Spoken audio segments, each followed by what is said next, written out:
A very big story coming out of Parliament, and this has been exercising the minds of just about everybody. The 6th day today of Parliament. In the last 5 days, viewers, one bill has been passed. Productivity is tanking by the minute, quite literally. Let me give you some shocking statistics, and I'm going to pull them up on your screen. Nidam Bhai will pull them. On the 18th of this month, the productivity of the Lok Sabha was 10%. On the 19th, it was 8%. On the 20th, 15%. It's there on your screens. On 31st July, 30%. 22nd July, plummeting back to 17%. The average for the last 5 days, 16%. Viewers, let me tell you a statistic. A statistic which you should remember, we should think about. It is estimated that for every minute lost in Parliament, unproductive minute, you and I pay 2.5 lakh rupees. Yes, 2.5 lakh rupees of public money is wasted. Goes down the drain. And when across 5 days, only 16% of the time is being utilized to do some actual work, then viewers, you can imagine 18 hours, 44 minutes lost. A huge price we are paying. For what? Grandstanding. Today the Speaker says enough is enough. I had warned you some days ago. Don't test me. Stop this business of running into the well of the House with placards, waving them in my face, disrupting by design. I will take action. Today his patience ran out. He has taken action. He has decided to suspend 4 MPs of the Congress party, Manikam Tagore, Ramya Haridas, Jyotirmani, Congress MP also suspended for the entire session, and Mr. Prathapan, all suspended for the entire session. Now viewers, the opposition has come out and said that this is a murder of democracy, that dissent goes hand in hand with democracy. The BJP has come out and says no. Decorum, no democracy. I want to go straight across to Smita Prakash. Smita Prakash, you were there in Parliament today to witness another very important moment, historic moment. You've been to Parliament's gallery several times in your career. You witnessed how these houses work. What do you make of this suspension? Do you stand with it, or do you believe that today, under the gavel of the Speaker's hammer, this particular, our democracy is being completely crushed? Where do you stand on this? No, I absolutely don't believe that democracy is being crushed, and I wish that this action had been taken 10 years back, 15, 20 years back. I just do not like it one bit when there is disruption in Parliament. I mean, the MPs knew they were violating Rule 374. They'd been warned before, but they chose to disregard it and abuse the authority of the chair in a persistent manner, not just once, in a persistent manner, and they invited censure. I mean, who are these parliamentarians now? I mean, of course, everybody's been doing it, but who are the parliamentarians who were suspended? There's Mr. Manikam Tagore. Now, this is his second term in Lok Sabha, so he's not a novice, he knew it. Then there's Mr. Prathapan. He's a 3-term MLA and now MP, so it's not as if he's a novice either. Then there is Ms. Jyotirmani. Now, she has defeated Mr. Thambidura, if I'm not mistaken. So there's a lot of expectations which are resting on her young shoulders, because she's considered the hope for the party. And now this is what she has, this black mark. Then there is Ramya Haridas, who comes from an extremely humble background. She couldn't even afford to campaign. There had to be a group sourcing of funds. Now this is the lady who has battled all odds, represents the Dalit community, and so much hope rests on these young shoulders.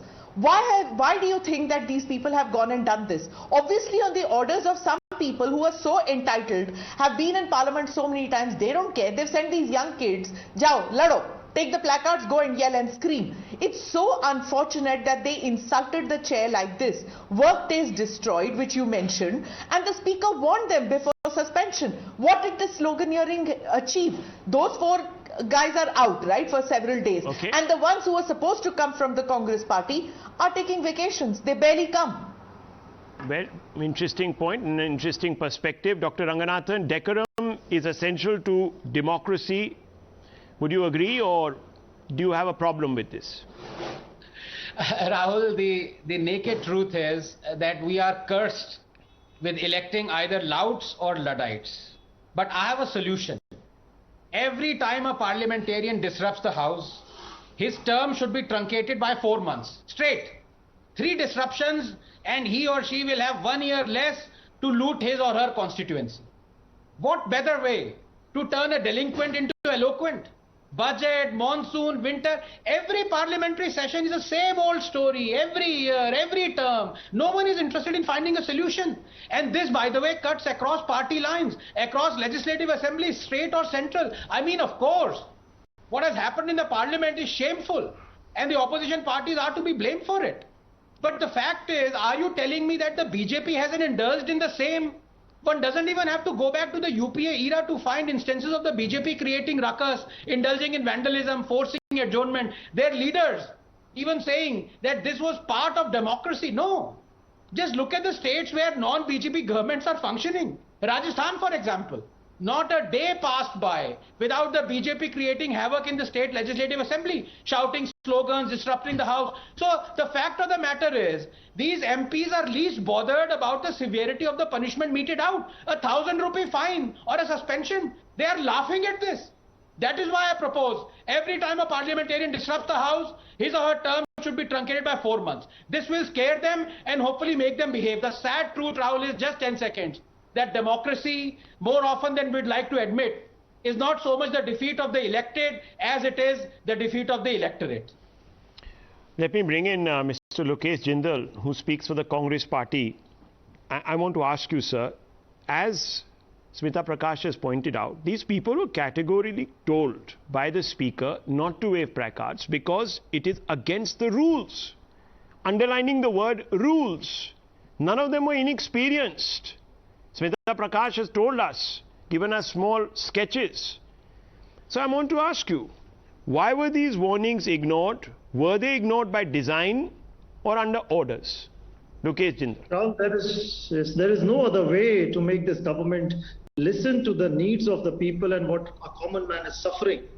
Now, presently, the government with all its legislations, whether it is the farm laws, introduction of GST, demonetization, all these forms of acts which were introduced, they were unparliamentary, they were undemocratic in their character. Okay. In fact, a recent finding has been that the percentage of bills that have been referred to parliamentary committees has reduced from 71% from 2019-2014 to 27% in the 16th Lok Sabha 2014-19 to right now it is hardly 13%.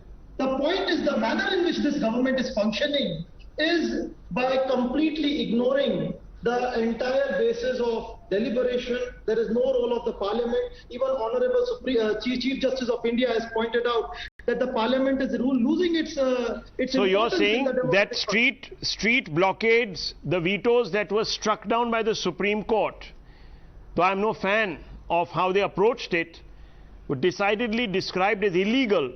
That same stratagem should now be brought to the Sansad. The street blockade should be now copied to Sansad blockade because you have no choice. Is that what you're saying? Let me bring in Sanju Verma. Look at the way viewers so hold parliament to ransom. Why even have parliament then?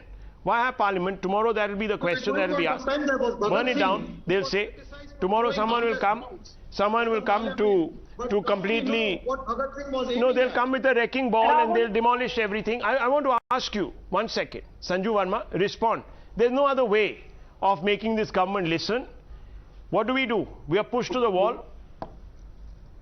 You know, Rahul, first and foremost, let me tell you that, the decision to suspend these 4 members from the Congress party by the chair of the House was taken adhering to Rule 255 and Rule 256.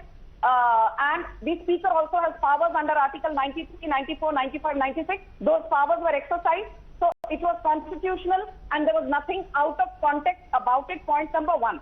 Point number 2, I think this whole business about the Speaker saying don't use placards, don't start sloganeering and throwing books and throwing paper rockets in the well of the House. This was first made public via a circular by the Congress in 2009. But recently, a few weeks back, when the BJP only re-sparked the circular, the Congress started flying foul. Point number 3. This is the same Congress party which is today, apart from, their drama about wanting to discuss inflation, what is their actual, outcry about? Why was Mallikarjun Kharge given a corner seat in the front row? This is the same place where Arun Jaitley sat when he was leader of the opposition in 2012. So सदन के बाहर inflation के बारे में discuss करना है, सदन के अंदर when they get the opportunity they want to do ड्रामेबाजी. This is the real face of the Congress. 1 second. For all those who say that there is no productivity in both houses, Lok Sabha we have a brute majority. Productivity has never fallen below 110%. Rajya Sabha we don't have an absolute majority. Productivity has never risen above 48%. Okay, well viewers, look. At the end of the day, a benchmark is being set. It is being invoked by the Speaker, going back to a circular the Congress issued in 2009. There's enough evidence of that. We can quibble or we can accept. One has to find different methods of bringing up a point rather than disrupting houses. It doesn't work. Yes, the BJP has done it in the past. Whole sessions were washed out. Arun Jaitley wrote a blog about this, as Dr. Ranganathan has mentioned. But two wrongs don't make a right, or we don't have to follow precedent even if you don't believe it was a wrong. Maybe the circumstances were different. I don't know. But viewers, today, democracy cannot be held to ransom. That's the message from the Speaker. I leave it at this.